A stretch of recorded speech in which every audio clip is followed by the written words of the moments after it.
ate heartily tonight. Oh, yeah? It seemed like it, didn't it? Oh, yeah. Sorry. I don't know why I reacted like I wasn't there. Oh, you're recording. I'm sorry. One-way street. Assessment?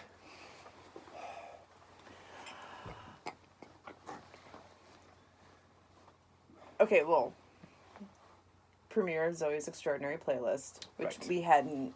We weren't doing this. We weren't doing this yet, so... It was right after that we started doing it. Yeah.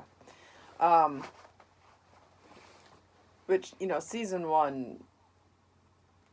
I mean, just the show as a concept, it was refreshing, it was great, it was so good. And I mean, I didn't hate the episode. I'm really happy it's back. But obviously, given how the last episode ended, which was her father died, and it was the funeral, and it was just this beautiful, like, I think it was an uncut scene of everyone singing, you know, at one point or another, they're all singing parts from American Pie. And so, you know, I knew going into the new season, that it was going to start heavy. So I'm not saying... I didn't dislike the episode. And I can't even say that it was jarring. But it definitely still has that somber feel. Sure. You know, I think they captured...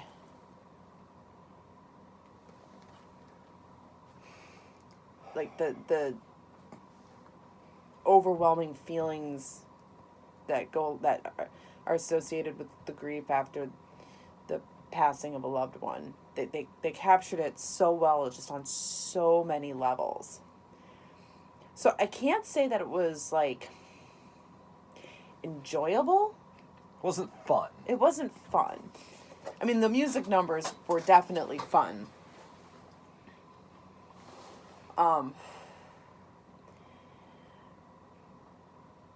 And there were a lot of sweet moments. There were some fun moments. There were some, like, moments, for sure. But it was still very good. I think there's a few factors at play here. So, first of all, obviously, like you said, a big emotional thing to end the first season. So, you knew there was going to be some carryover. They did have a little bit of a time jump, which... I have this big complaint with shows like Walking Dead where they'll kill off a character and then it'll be like 3 months later. Mm-hmm. And you'll just see characters like glance at a picture of that person who died, be like, and then never mention them again. You know, like, that's how they deal with it. It's like, no, we want to see some emotion. So I think they did a good balance. You know, they have to have a time jump. It's a new season. So I think they balanced that well. You don't want to see, you know, the immediate aftermath. They're going to be puddles of emotional mess. They won't be able to do much. Right. So you see her coming out of that, and she's the last one, which, you know, makes sense, I think. Well, I mean, her mom's still dealing with it. But... yeah, and you get that later. Right. But I also want to mention the show... and I think second seasons for a lot of shows start slow, because they're like, okay... we did it. We made a show and we got renewed. Now what? Yes. But it's like you said about, you know, Walking Dead. Like, they didn't jump into an immediate, okay, the day after, and now you gotta deal with, like, you know, several episodes of just, like, this complete, utter depression. You know, the way that the last episode ended, this was what they had to do. And I really respect the writers for doing it that way, because you can't just jump into all fun and shenanigans and everything. Right. You know, okay, this terrible thing happened, but I'm right back there. Like, you can't do that. No. That's not how life works. And granted, this is fiction, But your audience is going through the same emotions your characters are. You don't want to do that to your audience either. They'll feel like they're on a roller coaster. yeah. But at the same time, they did it in such a way, like the way that the way that this episode ended, which we'll get to. It's like, okay, they set up, they had their morning episode, and now we've got that established. We've established the next part, and now we're moving on. They paced it well. The audience does need to mourn, but they don't need to mourn as long as the characters do. So you gotta catch the characters right where they're ready to bring the audience back with them. Yes. And I also want to mention they were dealing... COVID happened between seasons. Technically, it happened before the season finale, right? Yeah, I think it actually got cut down an episode because of it. Right. So there's that too. So you have to kind of take that in consideration. Yeah. I mean, the episode that we just watched very well could have been a season finale. Oh. With the way it ended. But I'm glad that it didn't go that way. Do we know? Was that the planned season finale? I don't know. That would be interesting to find out. Yeah. I don't know. I know... What I'm pulling from is the fact that, they were cut off an episode. And I don't know at what point they realized that. So I don't know if they had filmed that last episode knowing that they were going to be cut off because of COVID, or if that had always been the plan for that to be like the penultimate episode and then like a 6 weeks later thing the next episode. I don't know. They could have done it either way. Mm-hmm. Honestly, it works both ways. But here we are. Yes. So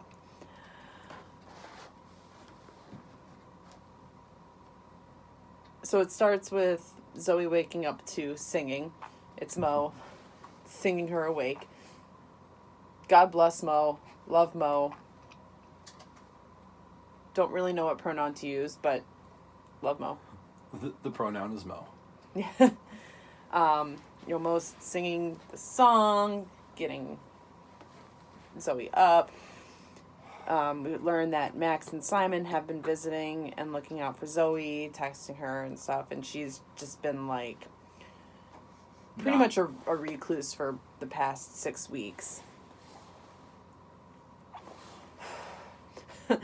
Mo drops this great line.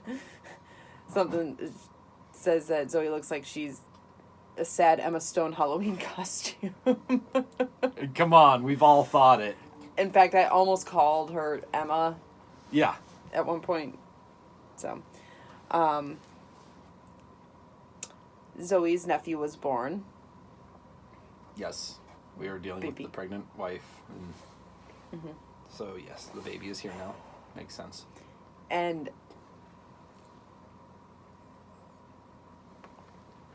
side note, and I'm sure we could get a little bit more into this later in the episode, but I really like how they portrayed how both David and his wife, Emily. Nice. How David and Emily are portraying parenthood. Yeah. Yes, they're harried. Yes, they're stressed. But there's no baby blaming. No. It's not that. It's not resentment. It's a very much like this is not what I'm used to. I do wish that they would have had. I think it would have been cool if they had a scene where the baby had a musical number. Oh, I hope that happens later this season. Oh my gosh, that could actually happen. Just Just as long as they don't do a weird Renesmee Twilight thing. Yeah. Anyway. Sorry. I think it would have been nice to have had a moment where, Emily is having like a sweet, bonding moment with the baby, because I think that would have, first of all, it would have injected a little bit more levity, life and death sort of feel into the episode, but it also would have brought about like the certain feeling of guilt. Like being happy, because Emily is a bit separated from all this. So yes, which I'm going to get into at the end. Okay.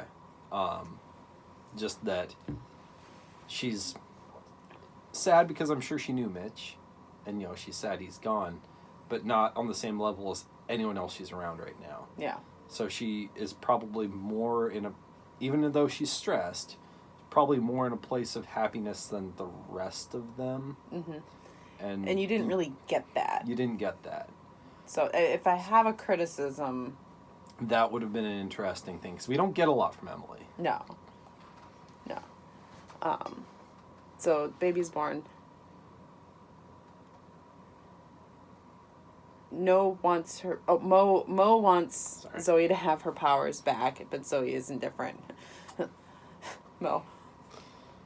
Well, if you don't get your powers back, you're just not going to be interesting anymore. It's like, come on now. You don't feel that way, but you would say that. Yes. Zoey meets up with Max for some coffee before work. He's unemployed.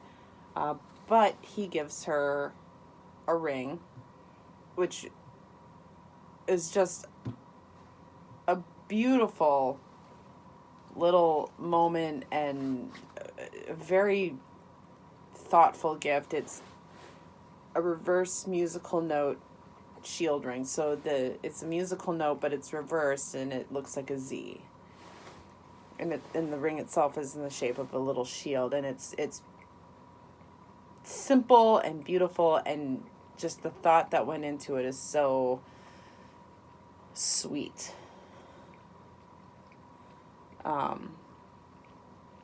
So Zoey goes into work, and of course Simon meets her in the elevator. Says the acting in this show feels so natural. Her teasing Max about the ring is some great chemistry. Yeah, it was just, it felt a little ad-libbed. Like, it was really just a couple of friends messing around. Yeah. Like... And he was a little, like... he started to get a little hurt. She took it maybe just a hair too far. But it was all very natural. Because, you're a friend of yours, kind of a friend like theirs, like their friendship, gives you something kind of special and meaningful, but sweet. You have that defense mechanism where you kind of joke about it, It all just felt very natural, and she's kind of teasing, does it give me superpowers? Mm-hmm. It was nice. It gave a lot of realism to a show that, is about people bursting into song. And speaking of which, so Zoey steps off the elevator, and the receptionist starts singing Hello, Dolly, and the powers are back. So, looking back on it, remembering that her power is basically reading other people's emotions through song. Mm-hmm. So the fact that they're all singing Hello, Dolly to her, if she was freaking out at the time, which, obviously because of everything that had happened, and oh great, now I'm actually still dealing with this. But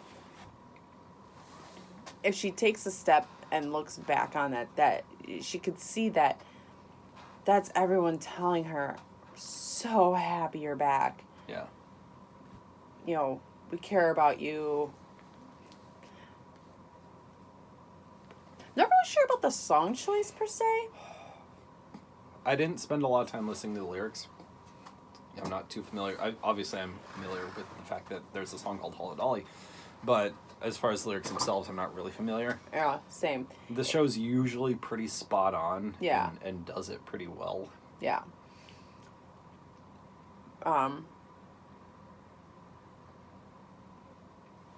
So, I forgot about the cuss word intros. I'm. Yeah. So, Zoey meets the new guy, George, the new Max. Oh, this guy's gonna be annoying. Basically, like a Josh Gad wannabe. Yeah. Yeah, very much so.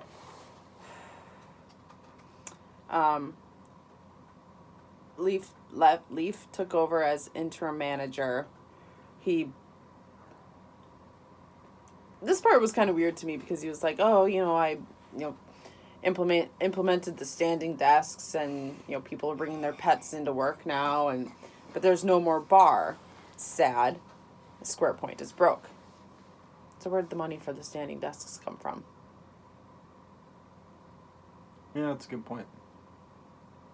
That was a needless expense. Which just kind of proves that he's not manager material. Yeah. Then we get Lauren Graham's character again, Joan. Right, Jane is the woman who plays Zoey. So Joan. Yeah, you'll notice in my notes it takes me a while to remember all the characters' names. Joan wants to promote Zoey to executive director of the fourth floor. Excuse me. Zoe's just feeling like she's being plunged into the deep end. So, cut to a scene with Emily's stress interacting with Maggie's stress. It's a nice dichotomy. Because Maggie's trying, but she's also dealing. Maggie's knee deep in the stress of just dealing with the fact that her husband died, but the stress of trying to get his affairs together. Like, can't get access to his email, can't do this with his accounts, so her phone is basically her baby. So she's having this interaction with Emily holding the baby, and Mags holding the phone, and they're like trying to interact and trying to have a moment and kind of help each other. And every time they start to actually connect, the baby squawks and somebody talks on the phone. And it was just like they both get distracted at the same time. And it was, I don't know. But Emily felt it more. Emily felt it more, or at least they focused more on Emily. But it was both sides.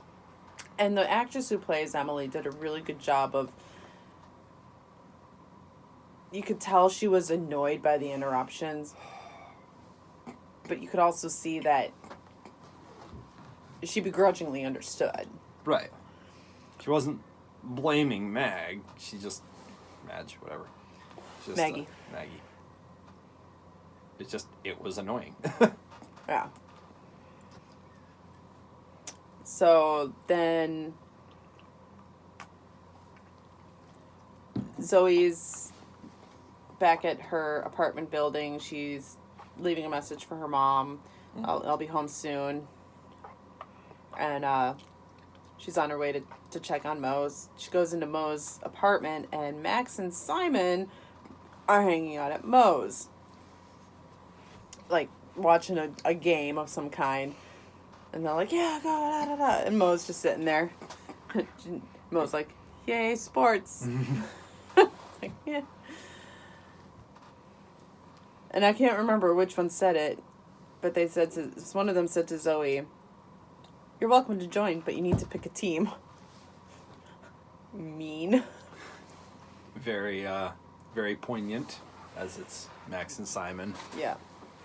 And then I don't know if I wrote this down, but they basically said, yeah, I know this is kind of weird, but we started a text chain to just make sure one of us was checking up on you. We could update each other.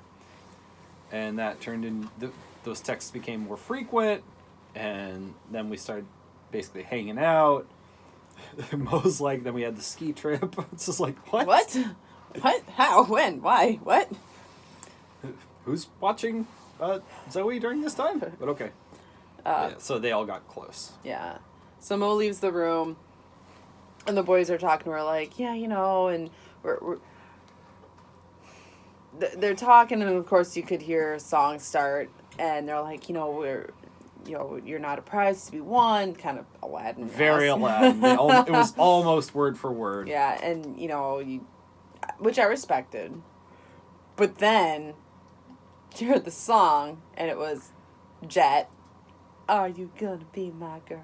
Awesome. Loved it. So like no matter what they're saying to her, she sees the underlying.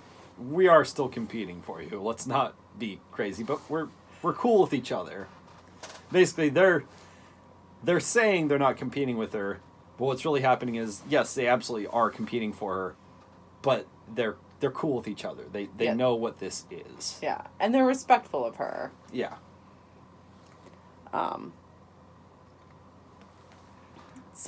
The song sequence kicked ass. Zoey goes to leave, and Mo's like, I poured you the good stuff. Oh, that's why she left, or why Mo left, to skip the line. You're interesting again. Lol, Mo. So then Mo has this speech. You say fair or unfair? She calls it champagne problems, which is really first world problems. Yeah. Because... Oh, you're struggling to decide whether to take a promotion, or I'm worried about where my next paycheck is coming from. You've got two handsome guys, one more than the other, vying for you. Which one's the more handsome one? I'm not going to tell you. Whereas, my love is out to sea somewhere, and the last time I talked to him was 11 days ago.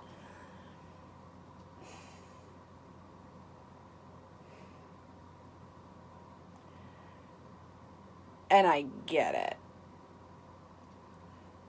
It's a tough love moment. Like, and Mo even says, you're dealing with grief. I get that. But, this idea that you're really complaining about whether or not to take a promotion, and you've got people who are interested in you, who are right here, right now, and you can't make a decision.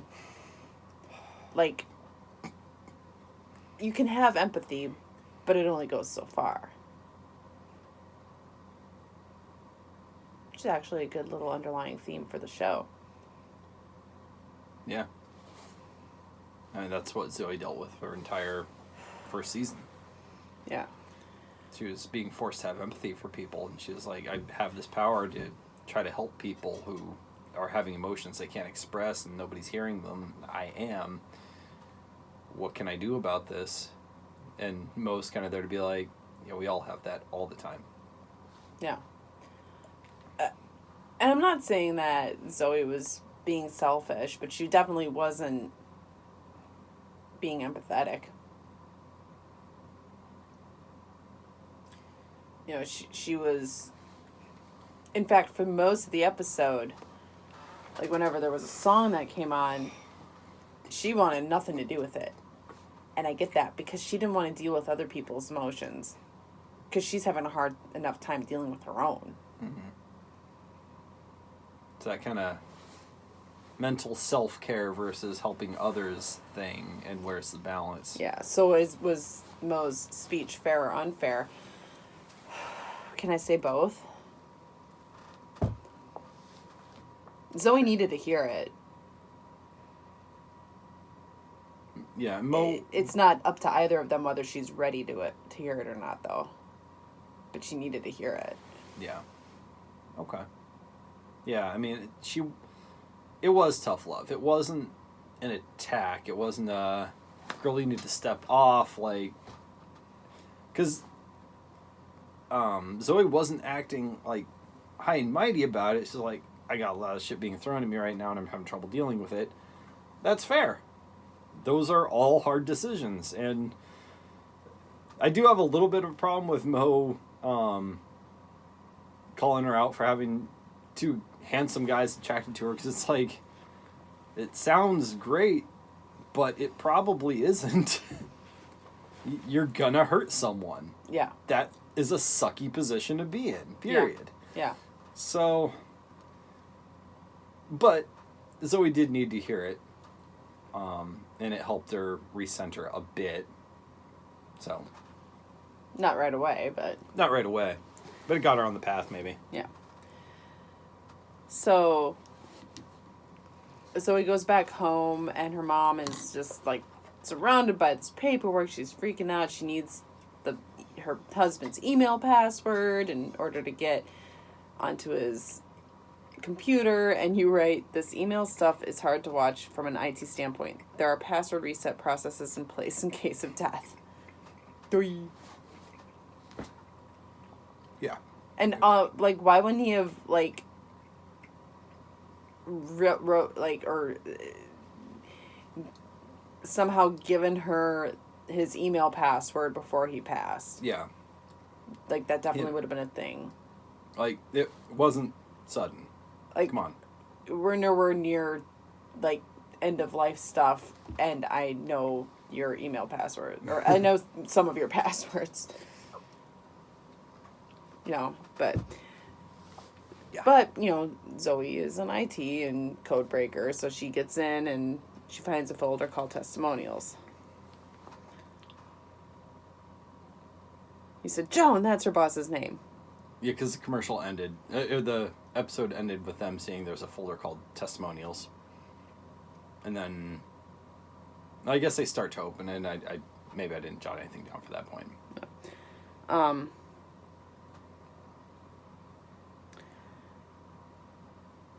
We can talk about it. Yeah, so they go to watch the videos.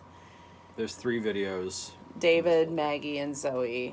They start with Zoey's, and it's a bad day. Early on, before he loses his ability to speak, Mitch, and he can't get the words out. And David's like, well, he did these all on different days, so, you know, maybe do mine. And it's the same thing. He can't really, you know, you're gonna be a dad. And Maggie just closes the computer. I can't deal with this. But it's very clear that David still really wants to watch them. Yeah. At least his. You seem to be the only one. I don't think it was fair for Maggie to just close the computer like that. Like, she could have just walked away, and Zoey could have walked away. David has the right to watch that. Right. Again, emotions are a thing, and I get it, but, you know, this is a son who just discovered that his dad recorded a final video for him, and he's trying to watch it, and you slammed it shut. Again, empathy. Yeah. Because even, like, you know, we'll get into it a little bit later, I'm sure, but he does end up watching the videos, and he's like, hey, come here, you need to watch this. And he's like, no, don't be mad. I'm like, well, why would they be mad if he decides that he wants to watch the videos? Now, granted, the video that he was watching at the time was Maggie's, but even so. So, Zoe's like, I need to go to work. She goes in, and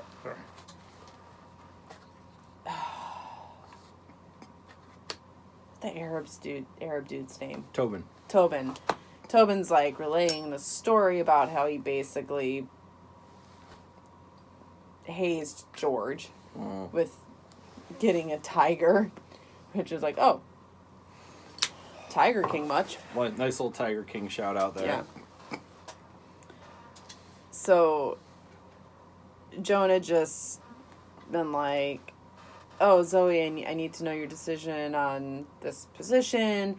And Leaf comes up to her and he's like, you know, I sent you some stuff, and I sent you an email about, like, this co-manager thing, and, like, you know, I'd really like to talk to you about it sometime. And she's like, okay, well, do it. I just need some water. I'm feeling lightheaded. And she's walking past George's desk, and she catches his emotions. Song starts. Don't even remember what it was. I don't think I know the song. Yeah. But basically he's...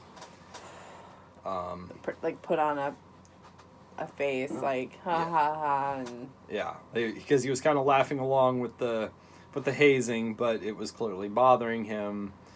And he was trying to be a part of the crew and everything like that, and he wasn't really feeling included. Mm-hmm. So. Do you feel bad for George? But Zoe's reactions while he was singing, though, were awesome. Just like... And then she just starts screaming at the entire office, cutting off his song, which, that's new, I think.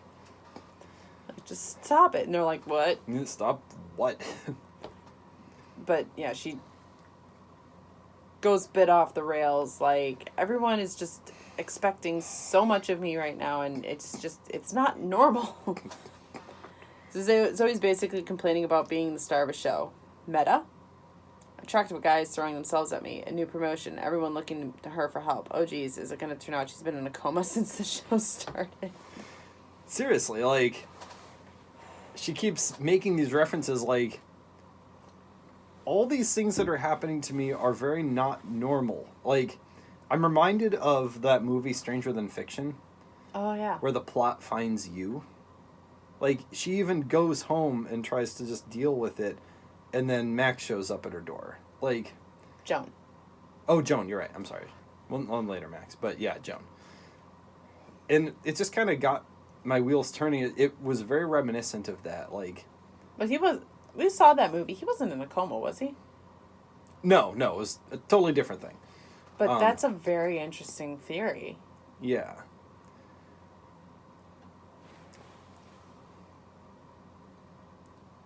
What if she's not actually living all this right now? Right. What if she is in a coma?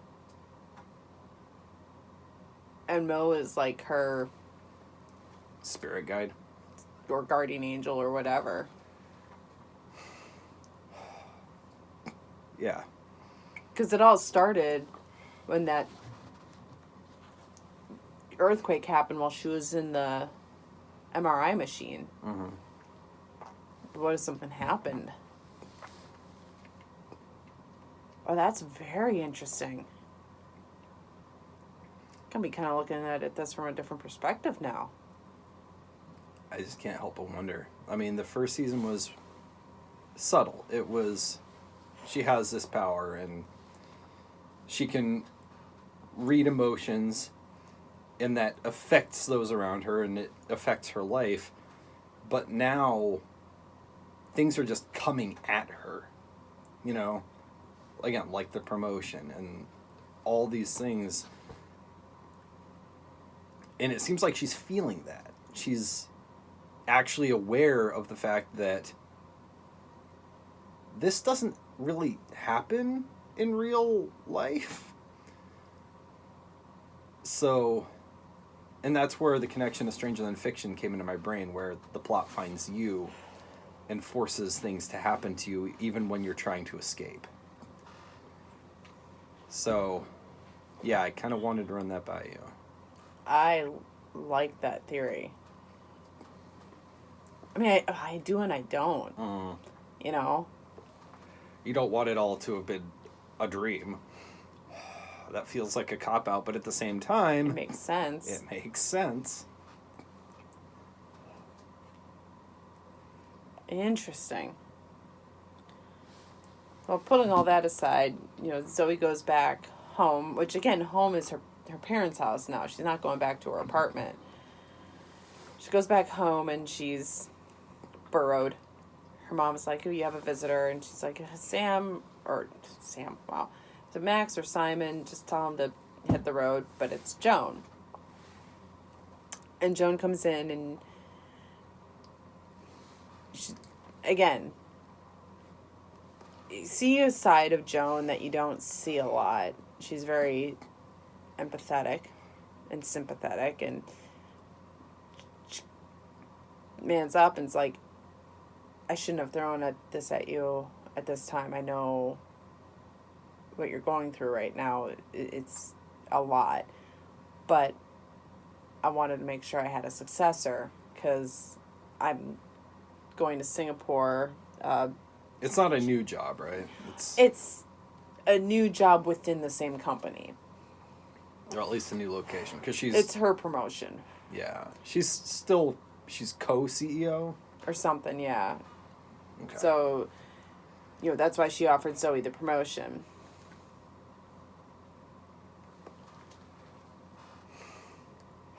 So we cut to Zoey with her mom. Zoey's y'all with her mom.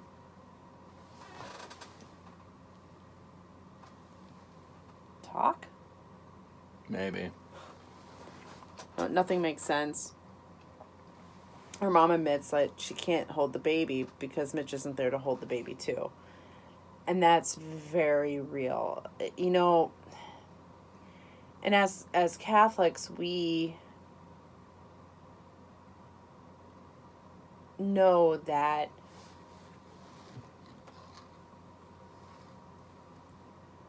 when our loved ones pass,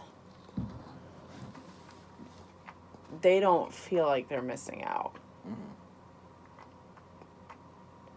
It's us. It's all us. It's our own,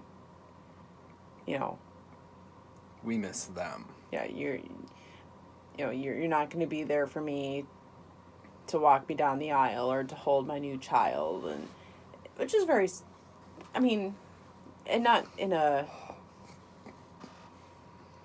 It's selfish in not a bad way. Yeah, exactly. Yeah. So she has that survivor's guilt. Yeah. But then that's when we see Mitch's video to Maggie, and it transitions to them singing "Carry On" by Fun. Fun. Hate Fun. Hate Fun. I know you do. Maybe that's why they named themselves Fun, because you can't say I hate fun. That's some good marketing right there. But I really liked that version because the version that they do, like their original, it's like, it's a style I'm not really into, but the way that they did it made it seem very folk, which I really dug. And it was in that scene where I think whatever verse that Emily song really portrayed that I am not where you guys are. I haven't experienced this level of loss. I'm here, like, as the wife, I'm here struggling with it in a very different way, but I feel you. Not on the same level, but I feel you. And that's something this show does really well. And you really saw it in the American Pie sequence. They take the lyrics of a song, but they divvy individual lines to individual characters for whom it's more poignant. And they do it really well. Because, most of the people who are at the funeral who had the poignant lines, they didn't really know Mitch. Right. They weren't on the same level of mourning as the family. But they brought their own sorrow to it. Mm. And I think that's a very beautiful thing about funerals. Like, you feel for the family, but you also can bring your own sorrow to it. And in some way, come to terms with that sorrow. I'm reminded of my mom's friend who just passed from COVID.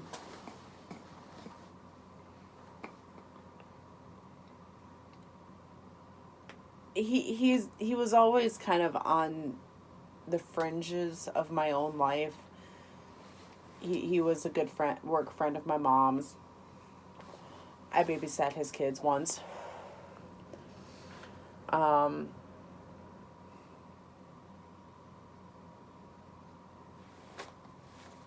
He made the angel wings. That he designed the angel wings that are not only engraved on my grandmother's grave, but are also tattooed on my own shoulder. Yeah. And I gave, in fact, that was the last time I ever saw him was 10 years ago. And I bought the last 4, or some of the last of his wings for bridesmaids' gifts. So Mom told me he passed. And my next opportunity to be able to go out somewhere to wear jewelry, I wore those angel wings. I didn't know him that well. Again, he's always been on the fringe of my life, but I feel a connection. He's made a lasting and very literally indelible mark on you. And, it's not even so much him. It was the fact that my grandma bought those wings for all of us. Yeah. After her mom, my great-grandma, passed. And the fact that that is also the mark of her grave. Which is why it's on me. Like, it's this beautiful circle. So, if not for, COVID, I mean, it's so weird because COVID is what took him, but COVID is also the reason why they can't have, large gatherings for such things. Even my mom wouldn't have been able to go to the funeral, but if she had, I would have gone with her.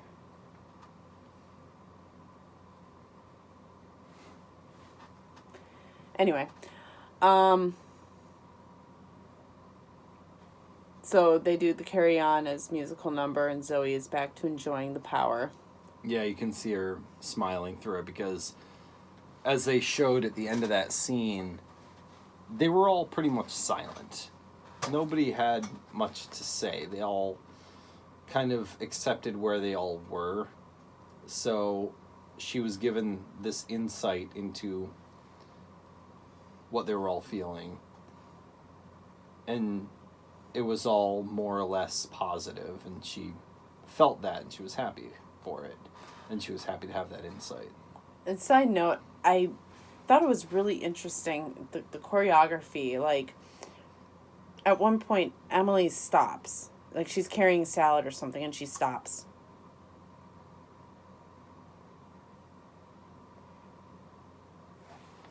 And then she goes, like, the choreography was such that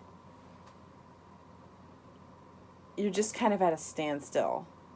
You're listening to what the other people are feeling. I don't know, it was very subtle, but it was a very cool scene. If you go back and rewatch it, it's very poignant. Interesting. So Zoey got her groove back, and she's like, she takes the promotion. She's kind of a dick to Leaf, but he probably deserved it. She basically tells Tobin, back off. Fuck off with that shit. Yeah. Stop it. She straight up says, stop hazing. This is a professional environment, and you will be kind to other people. And Tobin's just like, yeah. All right. Well, it wasn't begrudging. It was like, it was a slap in the face, like what Briley experienced tonight. Not a literal slap in the face, but like a you're doing something bad. You need to stop that. Oh. It was an oh moment. Yeah. They don't linger on it. No. But, you know. Because Tobin's not really a bad guy. No, he's just got a college boy mentality. Yeah. Then she has an interaction with George. He's like, I know you did. What now? You know, you talked to Tobin, and he felt appreciated, and so did she. He called her a superhero, and she looked at her ring. He's like, can I hug you? Yes. And they hug, and he goes to release first, and she keeps holding on. And he's like, oh, long hugs. Long hugs. I like more hugs. Yeah. Again, a very Josh Gad sort of Olaf thing.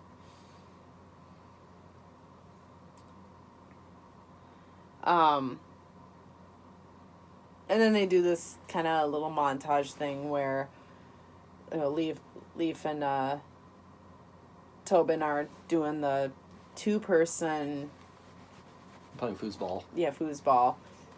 And George is standing by the pool table, and then Tobin stops and he brings George over, and like I liked that because that shows that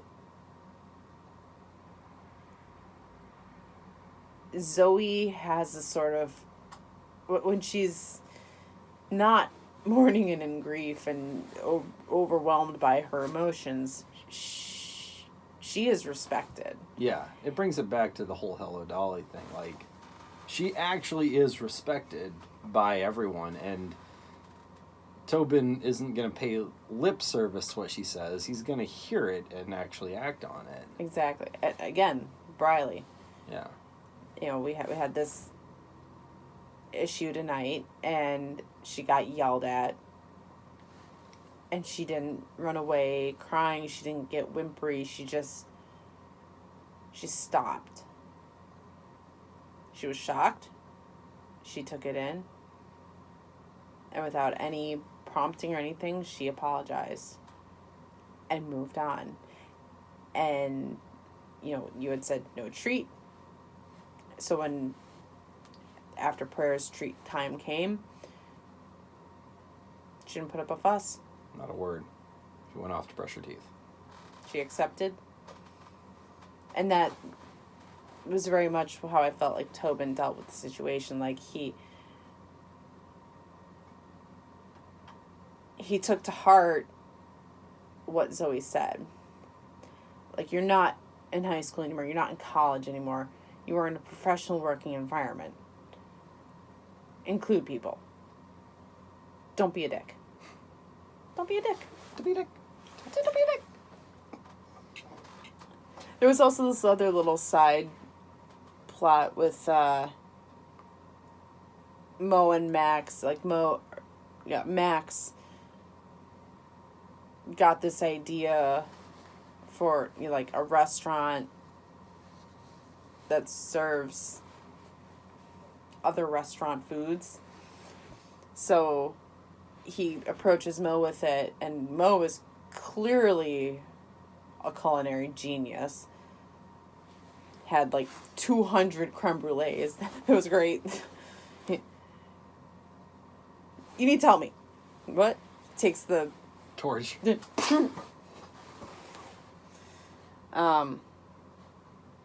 So then,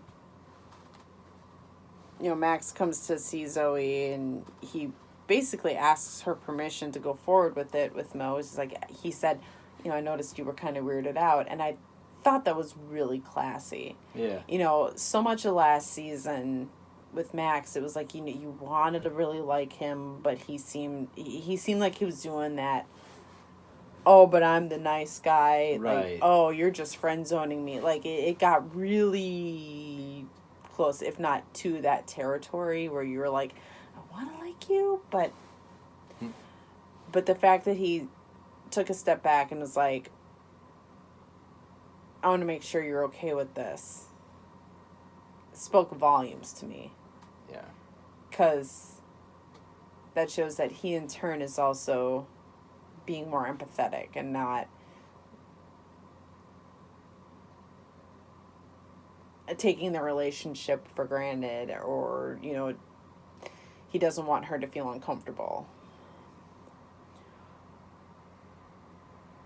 So Zoe's like, okay, so, you know, we left things a certain way and we haven't talked about it yet. So, okay, we got the relationship talk, and then, oh, damn, not much talking.